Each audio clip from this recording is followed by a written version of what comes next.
सयानी, समझदार, अक्लमंद औरत वही है जो आजकल की इस महंगाई के दौर में भी बचत करना बखूबी जानती है।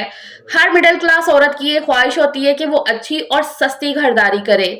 फिर चाहे वो अपने घर को सजाना और संवारना हो या इस वेडिंग सीजन में अपनी तैयारियां करनी हो, कपड़े लत्ते जूते बनाने हो, मैचिंग की लेसें लेनी होती हैं जो कि काफ़ी आपको महंगी मिलती हैं। आज के व्लॉग में ना मैं बहुत ही अच्छा और सस्ता सा बाजार आपको दिखाऊंगी जहां से आप जो ना अपने घर की, अपने कपड़ों की अच्छी से अच्छी शॉपिंग कर सकते हो, और वो भी बहुत ही ज़्यादा सस्ते में।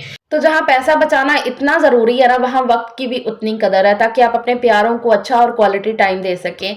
आज का ब्लॉग भी ना हर बार की तरह बहुत ज़्यादा इन्फॉर्मेटिव है। आपने ब्लॉग प्लीज़ पूरा देखना है बिना स्किप करे। किसी भी पॉइंट पे आज की वीडियो आपको पसंद आए तभी एक लाइक और प्लीज़ चैनल को सब्सक्राइब लाजमी कर लीजिएगा।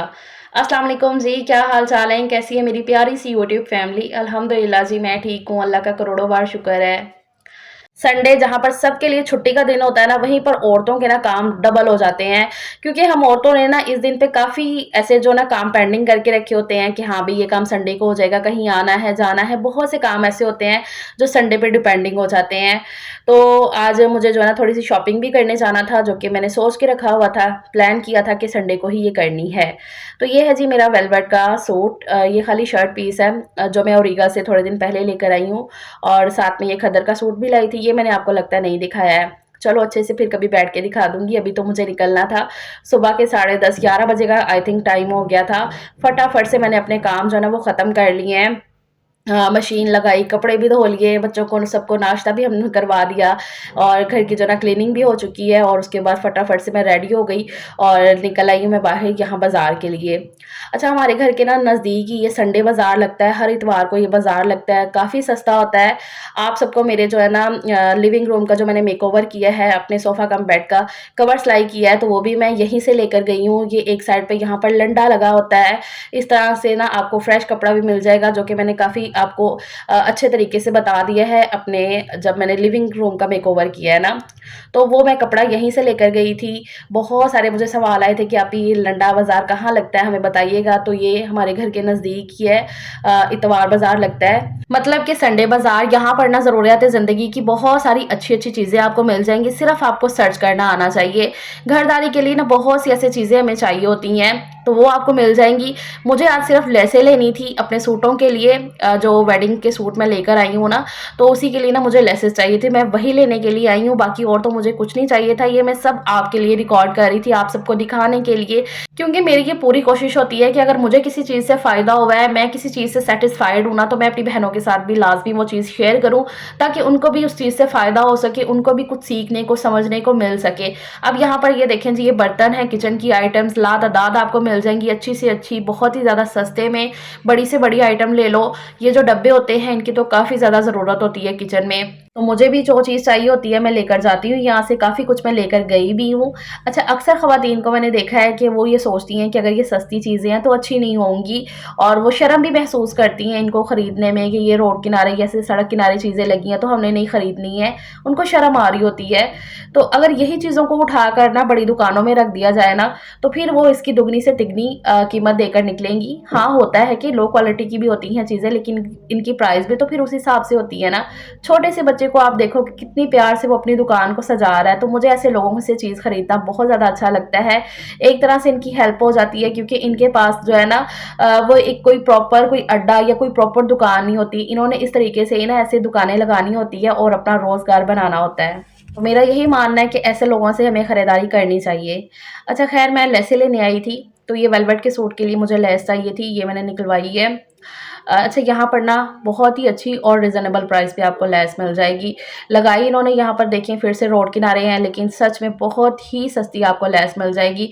बाज़ार आप जाती होंगी, ज़ाहिर-सी बात है हम औरतें लेसें भी खरीदती हैं, लेकिन आपको इतना अंदाज़ा हो जाता है कि आपको कितनी जो है ना लेसें महँगी मिलती हैं। बाज़ार में जो है ना आपको 200, 300, 500 रुपए गज़ भी लेस मिलती है, बल्कि इससे भी महँगी-महँगी होती है, लेकिन वही चीज़ आपको यहाँ से ज़रा थोड़ी सस्ते में मिल जाएगी। इसलिए अक्सर जो भी सूट की मैं ज़्यादातर जो है ना डिज़ाइनिंग ज़रा खुद से कर लेती हूँ।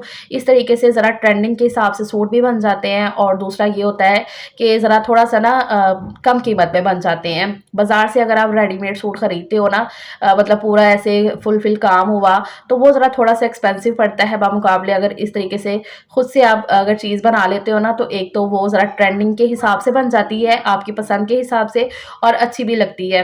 मैं तो ज़्यादातर ऐसे ही करती हूँ कि खुद से डिज़ाइनिंग करती भी हूँ। अगर मुझे घर में भी सिलाई करना है ना, तो वो मैं अपने हिसाब से करती हूँ और अगर बाहर से भी सिलाई करवाना है ना, तो वो भी उनको मैं बता देती हूँ कि इस तरीके से आपने जो है ना सिलाई करना है। तो ख़ैर ये लेसे ले आए थे। ये सूट तो मैं बाहर से सिलाई करवाऊँगी क्योंकि वेलवेट का या फैंसी सूट वो मैं नहीं इतने सी पाती हूँ। तो बाकी लॉन के, लीलन के सिंपल से वो मैं सिलाई कर लेती हूँ। उन पे मैं कर लूँगी डिज़ाइनिंग, लेकिन ये वाले जो कपड़े होते हैं ना, ये ज़रा थोड़े से इनको हैंडल करना मुश्किल हो जाता है क्योंकि ये प्रोफ़ेशनल ही कर सकते हैं। तो फिर मैंने कहा कि मैं ये सिलाई करने के लिए ही देती हूँ। ख़ैर वो लेसें वग़ैरह ले आए, वो मैंने आपको दिखा दी हैं। जब वो सूट अच्छे से प्रॉपर सिलाई हो जाएगा तब भी आपको दिखाऊँगी, कहाँ पे मुझे पहनना है तब भी आप देखोगे। सब्सक्राइब कर लो आप चैनल को ऐसे मज़े-मज़े के और इन्फॉर्मेटिव से व्लॉग देखने के लिए और मज़ेदार से भी। तो जब ये सूट सिलाई हो जाएगा तब भी आप देखोगे, तो उसके लिए चैनल को सब्सक्राइब लाज़मी प्लीज़ कर लो। ख़ैर जी, सूटों की बात तो हो गई, अब बात कर लेते हैं किचन की। आते-आते हम फिर ये वाला सामान भी लेकर आए थे, जो भी चीज़ें घर की ख़त्म हुई थी। फ्रूट आया है जिसमें सीज़न का फल है जी, फ्रूटर और ये माल्टा, माल्टे अभी नहीं आए हैं ऑरेंजेस वैसे वाले, लेकिन ये कि फ्रूटर आए हुए हैं अच्छे वाले। तो ये ले आए थे, साथ में ये वेजिटेबल्स वग़ैरह। नेक्स्ट पूरे वीक के लिए मैंने प्रिपेयर होना होता है मेंटली तौर पे भी और फिज़िकली तौर पे भी। तो इस तरीके से जो है ना पूरे 1 हफ़्ते की ये सब्ज़ियाँ वग़ैरह आ जाए ना, तो बड़ा ही ज़्यादा सुकून हो जाता है। और मेरी फर्स्ट प्रायोरिटी यही होती है, घर में कोई भी सामान हम लेकर आए हैं ना, चाहे मैं गई हूँ सलीम के साथ या सलीम लेकर आए हैं, तो मेरी पहली कोशिश यही होती है कि उन सारी चीज़ों को सँभालना, समेटना, अपनी-अपनी जगह पे रखना। मेरा ये मानना है कि इस तरीके से हम चीज़ों की कदर करते हैं। अगर चीज़ें ऐसे घर में आ गई है, चाहे वो ग्रोसरी है, ये कोई भी चीज़ है, तो ऐसे पड़ी रही है, पड़े-पड़े वो ख़राब हो रही है, हम अच्छे से उसे इस्तेमाल भी नहीं कर रहे हैं, बस इकट्ठे उस सोच में ले आए हैं, लेकिन हमने लाकर उसे तरतीब से रखा नहीं है, तो फिर हम उस चीज़ को ना अच्छे से यूज़ नहीं कर पाते हैं। वो आधे से ज़्यादा चीज़ ख़राब हो जाती है। तो मेरी यही कोशिश होती है कि जैसे ही सामान घर में आया ना, तो मैं इसको अच्छे से तरीके से सँभाल कर अपनी-अपनी जगह पे रखूँ। अब यहाँ पर जैसे कि टमाटर थे, जो पहले वाले टमाटर थे वो मैंने निकाले और जो अभी न्यू आए टमाटर वो मैंने टोकरी में डाले और जो पहले वाले थे वो मैंने ऊपर रखे हैं ताकि वो पहले इस्तेमाल हो जाए और बाकी के बाद में। तो अल्हम्दुलिल्लाह से ये सारी जो है ना खरीदारी हमारी हो गई है। चिकन भी हम ले आए थे, बस चिकन जो है ना इस दफ़ा बिल्कुल भी हमें अच्छा नहीं मिला। जिस शॉप से हम लेकर आते हैं, जहाँ से हमारा चिकन आता है, हर बार वहाँ से नहीं आया इस दफ़ा क्योंकि वहाँ से ख़त्म हो गया था, फिर मजबूरन दूसरी शॉप से लेना पड़ा। एक तो उन्होंने अखबार में ऐसे लपेट के दिया, मुझे अखबार में लिपटा हुआ चिकन नहीं अच्छा लगता है, मैं स्पेशल कह के क्योंकि सलीम को तो पता है ना कि वो ऐसे ही लेकर आते हैं और जहाँ से लेकर आते हैं उन्हें भी पता चल गया है। लेकिन अक्सर वो जो अखबार में से लपेट के देते हैं ना, अखबार से चिपक सी जाती है चिकन के साथ, तो वो फिर ना धोना बड़ा ही मुश्किल हो जाता है। तो एक तो वो था और चिकन भी इतना अच्छा नहीं मिला था। क्या कर सकते हैं भई, इंसान तो बेईमान, क्या किया जा सकता है। ख़ैर जी, अल्लाह का करोड़ों बार शुक्र है कि ये सब ग्रोसरी करके हम आ गए थे। अब इन सारी चीज़ों को मैं वन बाय वन करके लगाती जा रही थी अपनी-अपनी जगह पे। पहले तो मैं सारी चीज़ों को खोल के रख लेती हूँ कि क्या चीज़ किसमें है और फिर देखती हूँ कि इसको कैसे-कैसे लगाना है। ये प्याज़ और आलू वाली जो टोकरी है ना, मैं हर बार जब भी ये सारी चीज़ें इसमें से ख़त्म हो जाती हैं, चाहे 10 दिन बाद हो, 15 दिन बाद हो या 1 हफ़्ते बाद ही हो, मैंने लास्ट भी इस टोकरी को वॉश करना है, फिर सुखाना है और फिर इसमें चीज़ों को ना रिफ़िल करना है। सुबह उठते सार ही मैंने ये सारा काम कर लिया था क्योंकि मुझे पता था कि आज मुझे जो है ना रिफ़िल करना है ग्रोसरी को। तो पहले मैंने वो सारी चीज़ों को वॉश करके रख दिया था और फिर जब तक आए हैं ये सारा सामान लेकर, तब तक वो सारी चीज़ें जो है ना सूख चुकी हैं और उनमें जो है ना अब मैंने रिफ़िल कर दिया है। जो सामान भी फ्रिज का था वो मैंने फ्रिज में पहुंचा दिया है और बाकी ये जो फ्रूट आया है ना, इसको भी, फ्रूट चाहे कोई भी आए, बनाना भी आए, मैं वॉश करके लाज़मी रखती हूँ। अक्सर मैंने ख़वातीन को देखा है, बच्चों को या मतलब फैमिलीज़ को देखा है कि वो फ्रूट वाली उस पे ना खड़े होकर खाना शुरू हो जाते हैं या वहीं से ख़रीदा वो कर लिया। अच्छा, बनाना को तो चलो छील के तो हमने खाना होता है, हालाँकि वो भी जब घर में आता है मैं वॉश लाज़मी करती हूँ। फ्रूट कोई भी आए घर में मैं लाज़मी वॉश करती हूँ, लेकिन ना ये थोड़ी-सी एहतियात करनी चाहिए कि वहीं पे खड़े-खड़े नहीं, घर में आके अच्छे से वॉश करके ना तो फिर चीज़ों को यूज़ करना चाहिए। खैर जी, चिकन जब आता है ना घर में, मैं उसको धोकर बोनलेस अलग कर लेती हूँ और हड्डी वाला अलग कर लेती हूँ चिकन। इससे ये होता है कि हड्डी वाले चिकन से सालन वगैरह बन जाता है, कुछ भी पुलाव बनाना हो वो हो जाता है, और जो बोनलेस होता है ना उससे बच्चों का लंच बॉक्स बनाने में काम आ जाता है, और अगर कीमा वगैरह बनाना हो ना तो उससे बन जाता है कोफ्ते वगैरह। तो इसलिए ना मैं आते सार ये वाला काम भी कर लेती हूँ। तो वो सब तैयारियाँ करने से ना मेरा पूरा हफ्ता जो ना इतना कोई रिलैक्स गुजरता है ना, अल्हम्दुलिल्लाह से। इस तरीके से ग्रोसरी वगैरह जब सारी सारी सेट होती है, तो ये सारे मसाला जात घर में हो ना, तो बस फिर पकाने की ना इतनी कोई दिक्कत नहीं होती है कि आपको इतना ज़्यादा कुछ सोचना समझना नहीं पड़ता है। फिर बस यही होती है कि हाँ भी आज क्या पकाया जाएगा। अगर ये चीज़ें घर में ख़त्म हुई हो ना, तो फिर वो होता है कि नहीं भी ये भी लाना वो भी लाना, और इकट्ठी चीज़ घर में आए ना तो उससे बरकत भी होती है। तो मैं आलू चिकन शोरबा बनाने लगी थी, शोरबे वाला सालन मतलब कि बनाने लगी थी आलू चिकन का। तो उसकी रेसिपी मैंने कहा एक प्रॉपर तरह से आपके साथ शेयर करती हूँ, एक तरह से मेथड आपको बताने लगी हूँ। अक्सर होता है ना कि शोरबे वाला सालन आलू चिकन का बनाओ तो उसके ऊपर प्याज तैयार होते हैं जो कि देखने में बिल्कुल अच्छे नहीं लगते हैं। और मेरा ये मानना है कि खाने को हम पहले आंखों से देखते हैं, हमें देखने में अच्छा लगे ना खाना, तो फिर हम अच्छे से उसे खाते हैं, दिल से खाते हैं। तो इसलिए खाना देखने में बहुत अच्छा होना चाहिए। तो मैं आपके साथ एक तरीका शेयर करने लगी हूँ जिससे जो है ना आपके साथ कोई भी ऐसा मसला नहीं होगा कि प्याज वगैरह ऊपर तैयार होंगे शोरबे वाला, आपने कोई भी सालन बनाना हो। तो यहाँ पर मैंने क्या किया है कि प्रेशर के अंदर प्याज ऐसे रफली से काट के, 3 मीडियम साइज़ के प्याज थे और टमाटर रफली से कटे हुए वो ऐड कर दिए। साथ में लहसुन साबुत ही, कोई पीसने की ज़रूरत नहीं है, और अदरक को मैंने कद्दूकश कर लिया था। और साथ में बेसिक मसाले जो भी हम रोज़मर्रा के सालन में ऐड करते हैं, तो वो सारे मसाले डाल के सिर्फ़ 1 कप पानी मैंने ऐड करके ना प्रेशर कुकर लगा दिया था। अब मैं उसे सिर्फ 2 से 3 मिनट ना तेज़ आँच पे पका लूँगी। उसमें से ना 2 से 3 मतलब कि 2 से 3 मिनट सीटी जो है ना वो चलती रहेगी। तब मैं बताऊँगी कि उसका नेक्स्ट क्या करना है। और साइड पे यहाँ पर जो है ना मैं चिकन को फ्राई करने के लिए रख दूँगी। जब भी आप आलू चिकन का सालन बनाओ या चिकन को वैसे भी बना रहे हो ना, तो लाज़मी चिकन को फ्राई करके ना फिर यूज़ किया करें। इससे ये होता है कि चिकन की जो रॉ स्मेल होती है ना, वो ख़त्म हो जाती है। मैंने ना कभी भी कच्चा चिकन मसाले के अंदर नहीं ऐड किया है, मतलब कि मैं हमेशा फ्राई करके ना चिकन को फिर ही बनाती हूँ, चाहे मैंने कोई भी सालन बनाना हो। तो एक साइड पे मैंने रख दिया चिकन फ्राई होने के लिए फ्राई पैन में, और एक साइड पे प्रेशर पे मसाला पक रहा है, और यहाँ पर अब मैं आटा गूँध लेती हूँ। किचन में जब खड़े हो ना, तो मेरी ये पूरी कोशिश होती है कि मैं जितना हो सके ना अपने वक़्त को बचाऊँ और फटाफट से अपने काम जो है ना किचन के वो समेट के तो फिर यहाँ से बाहर निकल जाऊँ। क्योंकि कई तरह के काम होते हैं जो हमने करने होते हैं। हम औरतों ने खाली खाना पकाना, खिलाना और सफाइयाँ, सुथराइयाँ ये सब नहीं होता है। बहुत से छोटे-छोटे से काम होते हैं। देखो काम तो हम सब ने करने होते हैं, बस ये है कि उन कामों को अगर हम तरीके से, सलीके से, मैनेजमेंट के साथ कर लेंगे ना, तो वही काम एक अच्छे से हो भी जाएँगे और आपको कोई भी हड़बड़ी नहीं होगी। अच्छा, यहाँ पर मैंने आटा फिर गूँध लिया था। मैं क्या करती हूँ, आटे को जो है ना मुक्कियाँ वगैरह देने से पहले आटे को जैसे बाँध लिया और थोड़ा-सा ऐसे करके ना रख देती हूँ 10 मिनट के लिए। उससे ये होता है कि आटा अच्छा गुँध जाता है, और फिर गूँधने में भी ना इतना कोई टाइम नहीं लगता है, उसे ना फटाफट से आटा गुँध जाता है। तो वो किया साथ-साथ। यहाँ पर तब तक जो है ना चिकन फ्राई हो गया था। चिकन को थोड़ा-सा फ्राई करके ना फिर इसमें मैंने अभी आलू भी ऐड कर दिए हैं जो मैंने कटे हुए थे। और आलू हमेशा ना आलू चिकन के सालन में मैं थोड़े से बड़े साइज़ के रखती हूँ, वो भी देखने में अच्छे लगते हैं। तो ये सारी छोटी-छोटी सी बातें होती हैं जो औरत को सुगड़ बनाती हैं। तो मेरी ये पूरी कोशिश होती है कि अगर मेरी बहनें जो अनमैरिड है मुझे देख रही हैं, जिनकी शादी होने वाली है या जिनकी अभी रिसेंटली शादी हो चुकी है, तो नई-नई आपको लाइफ़ में ना ये सारी चीज़ों का नहीं पता होता है। आपको इन सारी चीज़ों की इतनी जानकारी नहीं होती है। हमें भी नहीं पता था, हमें भी ये सारी चीज़ें जो है ना वक़्त के साथ-साथ आहिस्ता-आहिस्ता पता चली कि हाँ जी, भी हम ऐसे करेंगे तो ऐसे अच्छा होगा, ऐसे करेंगे तो ऐसे अच्छा होगा। यकीन करें कहने को ये छोटी-छोटी सी बातें हैं, आते हैं, लेकिन इनका हमारी ज़िंदगी में ना बहुत अच्छा इम्पैक्ट पड़ता है।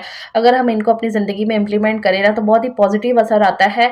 इस तरह से छोटे-छोटे से कामों से ना औरत अपने आप को निखारती है, अपने कामों में निखार लाती है।